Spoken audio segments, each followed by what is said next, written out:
Hello বন্ধুরা, তোমরা সকলে কেমন আছো? আশা করি তোমরা সকলে খুব খুব ভালো আছো। আমি প্রিয়াঙ্কা আজকে আবার চলে এসেছি তোমাদের জন্য একটা নতুন ভিডিও নিয়ে। আজকের ভিডিওতে আমি তোমাদের দেখাবো সিঙ্গাপুরে আরো একটি হিন্দু টেম্পল।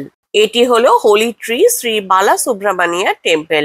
এটা ইউশনে আছে।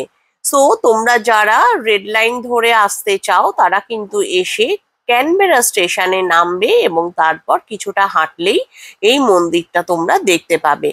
সিঙ্গাপুরে প্রত্যেকটা মন্দিরে ঢোকার আগেই কিন্তু বাইরে জুতো খুলে রাখার জায়গা আছে এবং সেখানে জল আছে যাতে হাত পা ভালো করে ধুয়ে তারপরে মন্দিরে প্রবেশ করতে পারো। আর প্রত্যেকটা মন্দিরে ঢোকার যে প্রবেশদ্বার সেই দরজাতে কিন্তু খুব সুন্দর করে কারুকার্য করা থাকে। আর মন্দিরগুলো দেখতেও কিন্তু অনেকটা একই রকমের হয়। কিছুটা সাউথ ইন্ডিয়াতে গেলে আমরা যে টেম্পল গুলো দেখি তার আদলে এই সকল মন্দিরগুলো কিন্তু তৈরি হয়েছে। আমরা গেছিলাম কালী পুজোর দিনে সন্ধ্যাবেলা। আর সেই কারণেই সোমনাথ পাঞ্জাবি পরেছিল এবং দিয়া শাড়ি পরে গেছিল।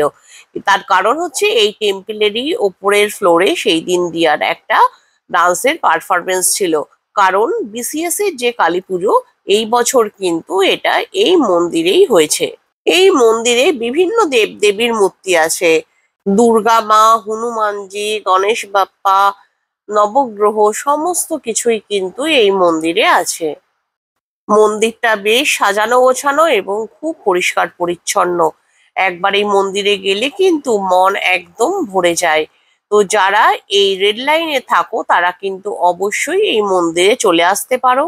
লক্ষ্মীনারায়ণ মন্দিরের মতো কিন্তু এই মন্দিরে অতটা ভিড় হয় না, যার ফলে কিন্তু বেশ শান্তিতে ধীরে সুস্থে এই মন্দিরে পুজো দেওয়া সম্ভব।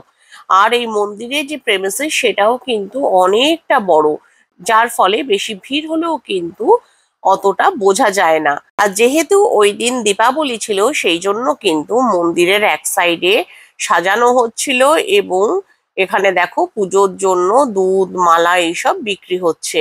সব মিলিয়ে ইউশনের এই টেম্পলটা কিন্তু আমাদের খুবই ভালো লেগেছিল।